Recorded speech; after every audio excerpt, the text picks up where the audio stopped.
નમસ્કાર. બાઇબલમાં એક એવો આંકડો છે જેણે સદીઓથી લોકોને મૂંઝવણમાં મૂકી દીધા છે. 1,44,000. આ કોણ છે? અને એમનું ભવિષ્ય શું છે? આ એક એવો સવાલ છે જેના પર ધર્મશાસ્ત્રીઓમાં ખૂબ જ ઊંડી ચર્ચાઓ ચાલી રહી છે. આજે આપણે એ જ રહસ્યની અંદર ઉતરીશું. તો આખી ચર્ચાનો મુખ્ય સવાલ શું છે?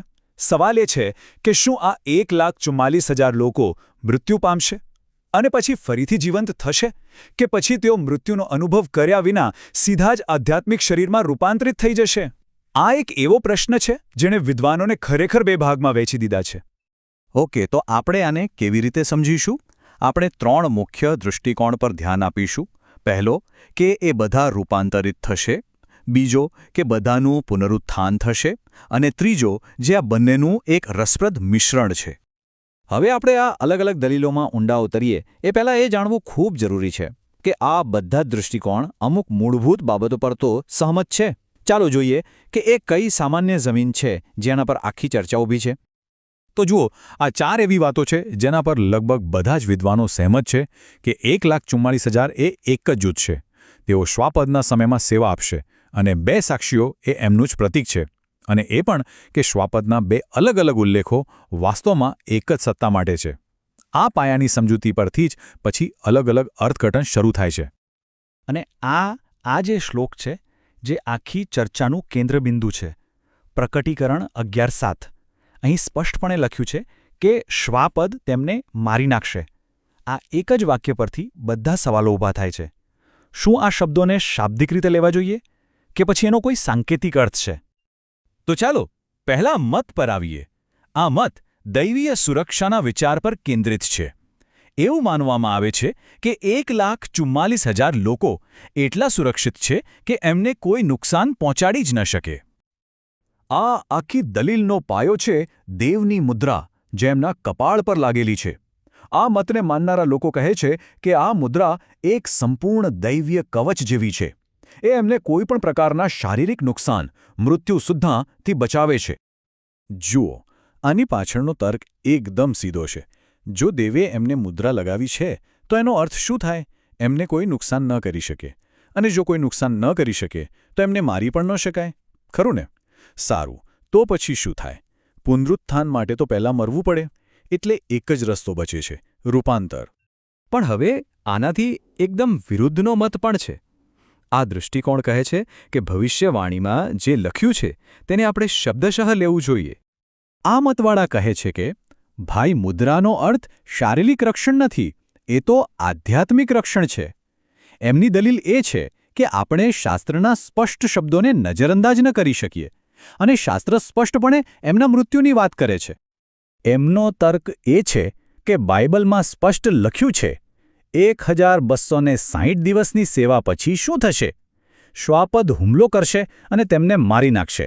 હવે જો ભવિષ્યવાણી આટલી સ્પષ્ટ હોય તો એને અવગણી કેવી રીતે શકાય? એનો મતલબ કે એમનું મૃત્યુ તો નક્કી છે અને એ ભવિષ્યવાણીનો એક મહત્વનો ભાગ છે, અને પછી પુનરુત્થાન થશે. તો હવે તમે જોઈ શકો છો કે આ બંને મતો કેવી રીતે એકબીજાની સામસામે છે.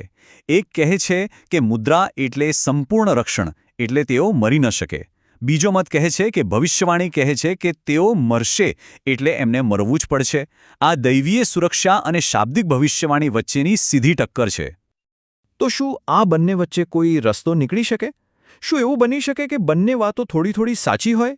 આ જ છે આપણો ત્રીજો મત, જે એક સમાધાન શોધવાનો પ્રયાસ કરે છે.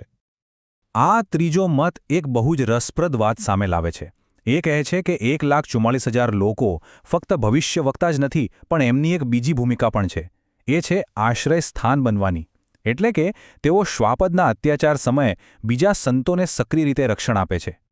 અને આનાથી એક બહુ મોટો અને તાર્કિક સવાલ ઊભો થાય છે. જો એ બધા જ એકસાથે મારી નાખવામાં આવે તો પછી બીજા સંતોનું શું? એમનું રક્ષણ કોણ કરશે? અને અહીં જ આ ત્રીજો મત બધું જ જોડી દે છે.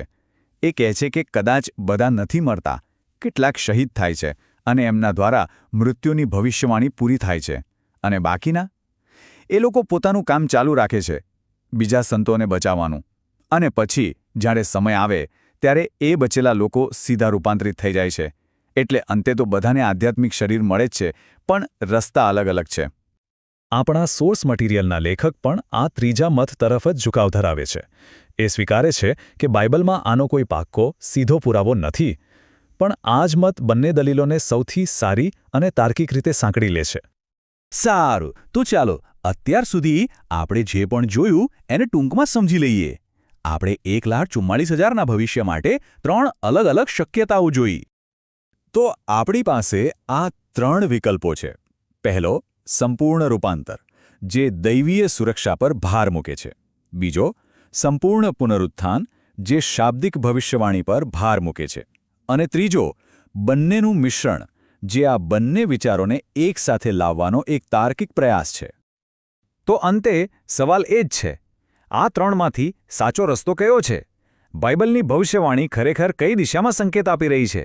આ એક એવું રહસ્ય છે જે આપણને વિચારતા કરી દે છે, અને જેનો જવાબ કદાચ સમયે આવશે જ. આ વિષય પર મનન કરવું એ પણ વિશ્વાસની યાત્રાનો એક ભાગ છે.